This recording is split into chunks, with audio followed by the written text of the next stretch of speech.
ताकि देवताओं पर अंतिम विजय प्राप्त की जा सके। उसने सदियों तक तप किया, जिससे उसे दिव्य शक्तियां प्राप्त हुई। उसकी त्वचा वज्र के समान कठोर थी, उसकी दृष्टि में आग जलती थी और उसकी शक्ति इतनी अद्भुत थी कि एक बार उसने अकेले ही यमराज के लोक में प्रवेश कर वहां के प्रहरी गणों को पराजित कर दिया था। इस वरदान के साथ मसी ने सभी लोकों पर आक्रमण करना शुरू कर दिया। इंद्रलोक पर विजय प्राप्त करने के बाद उसने यमराज और स्वयं भगवान विष्णु को भी परास्त कर दिया। एक भी देवता ऐसा नहीं था जो उसका सामना कर सके। उसके हाथों ब्रह्मास्त्र भी निष्फल हो गए। देवगण भयभीत हो गए और भगवान शिव को मनाने कैलाश पर पहुंच गए।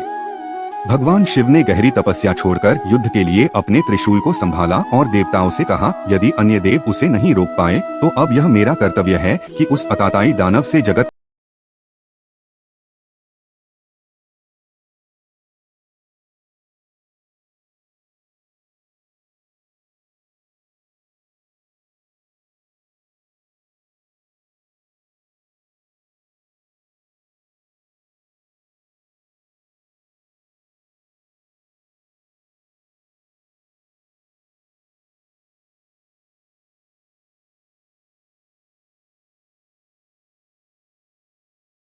से हिमालय पर आक्रमण किया, जहां शिवजी सहित शिवगणों के साथ उसकी घनघोर लड़ाई चली।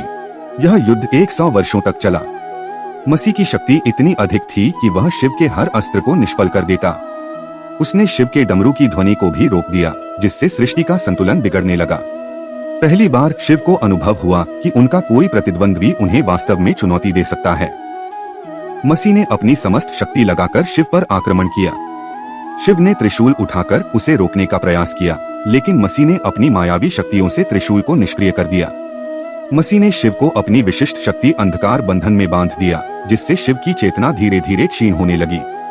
पूरे ब्रह्मांड में हलचल मच गई। देवताओं ने भयभीत होकर देखा कि स्वयं महादेव इस शक्तिशाली दैत्य के सामने परास्त हो रहे हैं।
शिव ने मसी के मन में संदेह उत्पन्न कर दिया।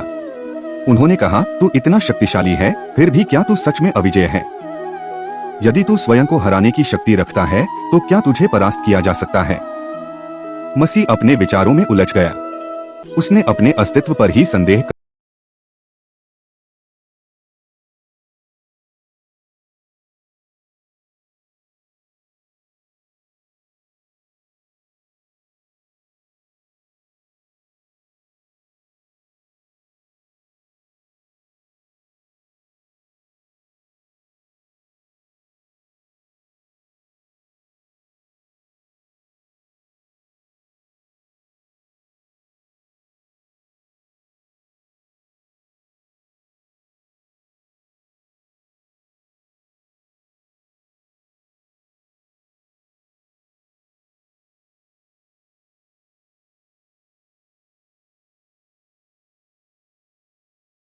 अनुत्तरित रह गया। क्या मसीह का पुनर्जन्म होगा?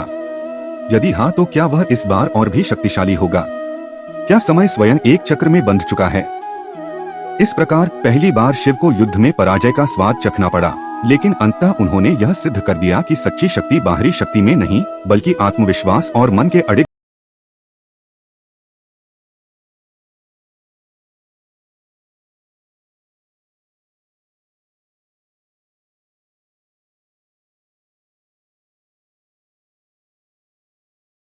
मोबाइल क्रिएशन को फॉलो करना ना भूले। तो दोस्तों जल्द मिलते हैं अपने नई वीडियो में किसी नई कहानी के साथ। तब तक के लिए धन्यवाद। हर हर महादेव। ओम नमः शिवाय।